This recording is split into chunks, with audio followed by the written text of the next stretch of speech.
अस्सलामुअलैकुम, मोहम्मद अज़ीज़ सिद्दीक अपने programme match views के साथ हाजिर खिदमत है। चीज़ें बहुत तेज़ी से तब्दील हो रही हैं और नज़र भी आ रही हैं आपको, लेकिन अभी बहुत कुछ सच है जो सामने नहीं आ रहा। इतना आसान काम नहीं है। नवाज़ शरीफ के बारे में मैं आपको बार बार कह चुका हूँ। नवाज़ शरीफ जो है रद्द हो चुका है। इस निज़ाम में अब चले हुए कारतूस बार बार नहीं चलते। रामदाए दरगाह जब आदमी हो जाए तो उसे जगह कहाँ मिलती है।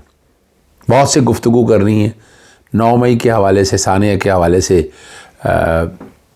लाहौर में क्या चल रहा है, साइफर केस, मुख्तसर नुस्खे के बारे में मैं जिक्र करता हूँ और इमरान खान साहब ने अडियाला जेल में रहने का कहा है और क्यों कहा है, और वो जो खड़े रहने का अज़म किया है उसके पीछे मंतक क्या है। जस्टिस मज़ार अली नकवी साहब के ख़िलाफ़ जो एक शिकायत आई है, बड़ी जमा करवाई गई और बड़ी एक हाइप क्रिएट की गई। बताया गया कि जनाब justice chief justice Umar Ata Bandial साहब पता नहीं क्या चाहते थे, क्या काम किया। एक तो कंस्पिरेसी थ्योरी यहाँ ख़त्म होने का नाम नहीं लेती, उस पर भी गुफ्तगू करूँगा। और आखिर में बात आपको मैं बताता चलूँ, फैज़ाबाद धरने केस में जो है ना वो एक बड़ी पेशरफ्त हुई है। ये बड़ी ख़बर है आज की। इंटेलिजेंस ब्यूरो ने एक दरख्वास्त दायर कर दी है, मुतफ़र्रिक़ दरख्वास्त दायर किया डिप्टी डायरेक्टर के ज़रिए। नज़रसानी की दरख्वास्त वो वापस लेना चाहते हैं और जो दरख्वास्त में जो बाकी अफराद हैं फैज़ाबाद धरने के हवाले से, वो शेख रशीद साहब हिरासत में हैं और जो उनके वकील है अमानुल्लाह कर्रानी जो हैं वो सूबाई वज़ीर बन चुके हैं और इसलिए वो पेश नहीं हो सकते। तो अभी क्या होना है इस स्टेज के ऊपर फैज़ाबाद धरने की, इसके इम्प्लिकेशंस क्या हो सकती हैं। अगर मेरिट पे सुना गया तो इसका फ़ायदा इमरान खान को क्या होना है, ये सारा कुछ अब आने वाले दिनों में, यानी ये वो केस है जिसने उस वक्त डायनामिक्स बदले थे। इसकी बहुत, यानी इस फैसले पे बहुत से लोगों को एतराज़ रहा, मुझे भी था, लेकिन उसमें से कुछ चीज़ें ऐसी हैं कि जिस पर अमल दरामद बहुत ही ज़रूरी है। पैमरा की कवरेज कैसे है, एडमिनिस्ट्रेशन कैसे रन करनी है, ऐसे हालात को कॉम्बैक्ट कैसे करना है, वो बहुत सी ऐसी चीज़ें हैं कि जिस पर अमल दरामद करके बेहतरी की तरफ जाया जा सकता है और वो ज़रूरी, और उस पर अमल दरामद भी होना बड़ा ज़रूरी है। ये मैं समझता हूँ। और supreme court practice and procedure act जो है मेरी तरफ से, और बाकी बच्चों के, मैं चौधरी गुलाम हुसैन वगैरह का भी वकील हूँ, ख्वाजा तारक रहीम साहब ने जवाब और इम्तियाज़ रशीद सिद्दीकी ने जवाब जमा करा दिया जी। और ये जो हमारा मेन मौक़िफ़ इसके अंदर है कि supreme court practice and procedure act का मकसद अदलिया की आज़ादी, कानून की हुक्मरानी और इंसाफ और मसला की अदालत से रुजू करने के हक़ को फ़रोग़,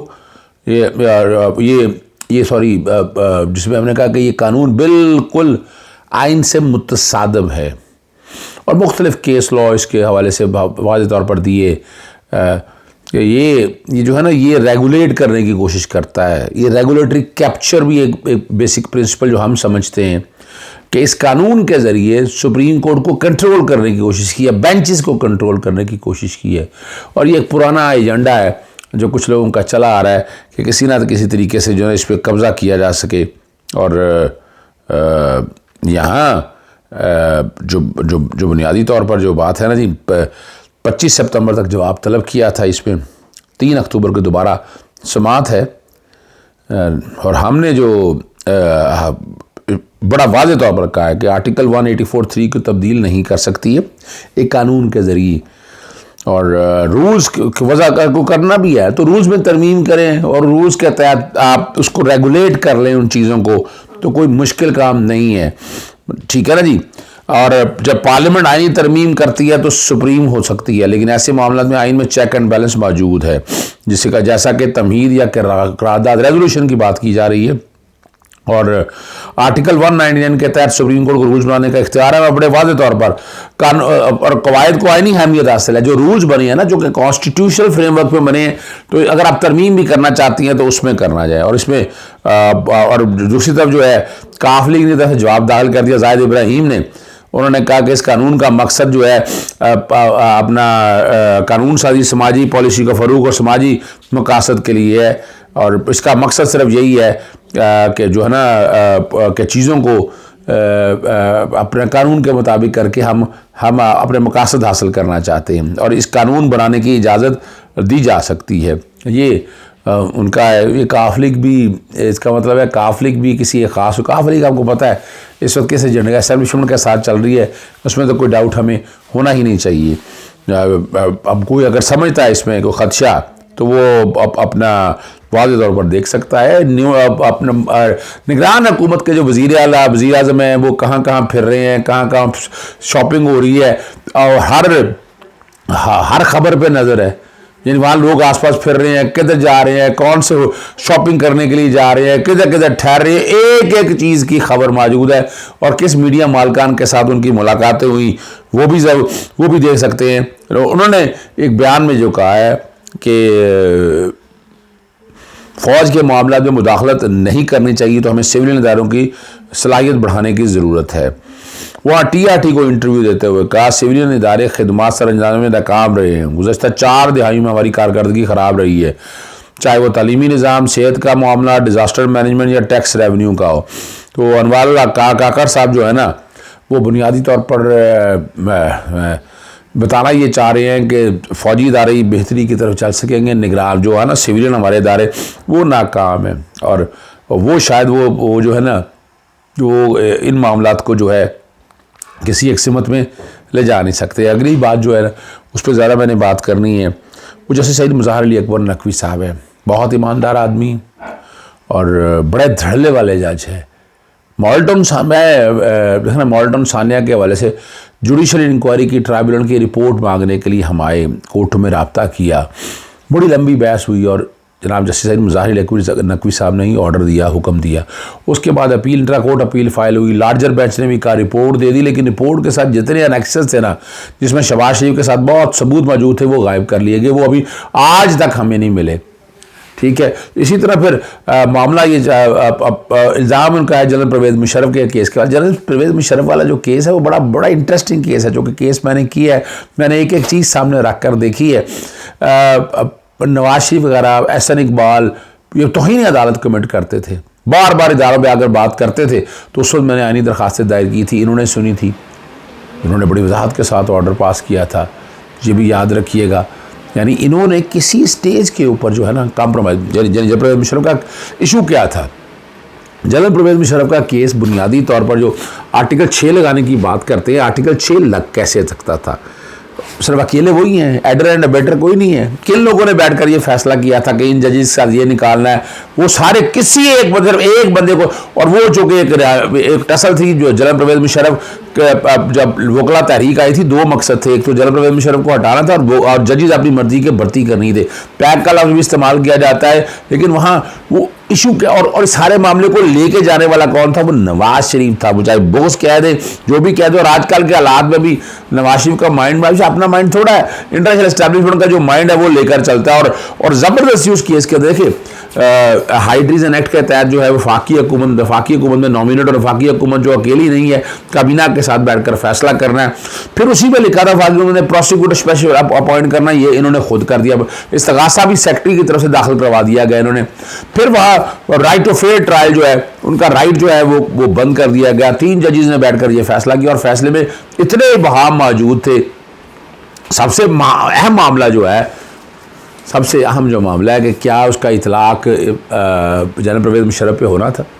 बिल्कुल नहीं हो सकता था, और अकेले ही नहीं हो सकता था। और क्या माजी से इतलाक होना है, वो एक सेपरेट इशू है। लेकिन जो फ्रेमवर्क है ना, जो लीगल फ्रेमवर्क था, कि लीगल फ्रेमवर्क में ये इस्तगासा कैसे बन सकता था, इतने लकूनास है इसके अंदर, इतने लकूनास है कि उन लकूनास को शायद, और ट्रायल एंड एब्सेंशिया सबसे बड़ी बात है, उनके पीठ पीछे ये ट्रायल सारा हुआ, तो ये ट्रायल एंड एब्सेंशिया भी नहीं हो सकता था।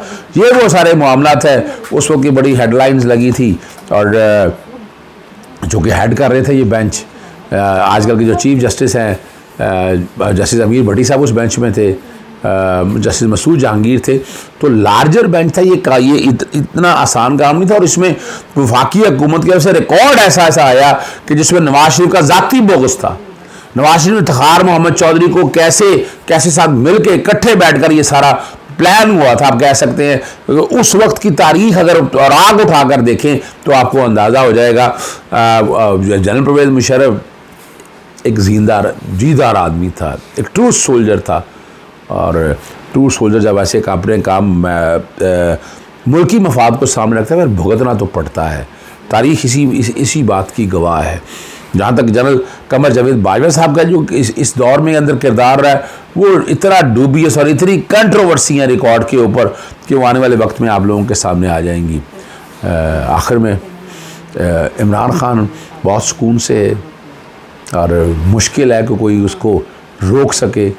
और मैंने उस वक्त भी कहा था कि वो अगर जेल में है तो एक चिल्ला की कैफियत है, वो रब के बहुत करीब है, डर या खौफ नहीं है। इसलिए इस्लामाबाद हाईकोर्ट ने कहा कि, और इतना वक्त लगाया, इस्लामाबाद हाईकोर्ट इतनी स्लो है, इतने स्लो पेस पे लगी हुई है, कछुए की चाल पे कह सकते हैं कि कछुए की स्पीड पे चलती है। तो पहले दिन ही अपना कलदम हो जाना चाहिए इतना वक्त लगाने के बाद। लेकिन वो शेर का बच्चा है इमरान खान, उसने कहा मैं वहीं एडजस्ट कर दिया, मैं नहीं आना चाहता। साइबर के केस में भी 14 दिन की डेट अगली पड़ गई है कि अगली समाज जो है वो 14 दिन के बाद होगी। कच्चा केस चल रहा है ना, अभी चालान सबमिट नहीं हुआ। तो ये एक तरीके नॉर्मल तरीक़ाकार है। लेकिन याद रखिएगा, इमरान कल भी खड़ा था, आज भी खड़ा है और आइंदा भी खड़ा होगा। साथ साथ डीलों के हवाले से भी बात रिजेक्ट हो चुकी है, और मैंने आपको बड़ी डिटेल में रीजनिंग के साथ बताया था कि डील कौन सी डील की बातें हैं। कोई इमरान खान के खिलाफ अभी तक एक्स्ट्राऑर्डिनरी रिलीफ नहीं मिला, सारा मेरिट पे हो रहा है, डिले बहुत है। लेकिन इजाज़त चाहता हूँ। अस्सलाम वालेकुम, अल्लाह हाफ़िज़, पाकिस्तान जिंदाबाद।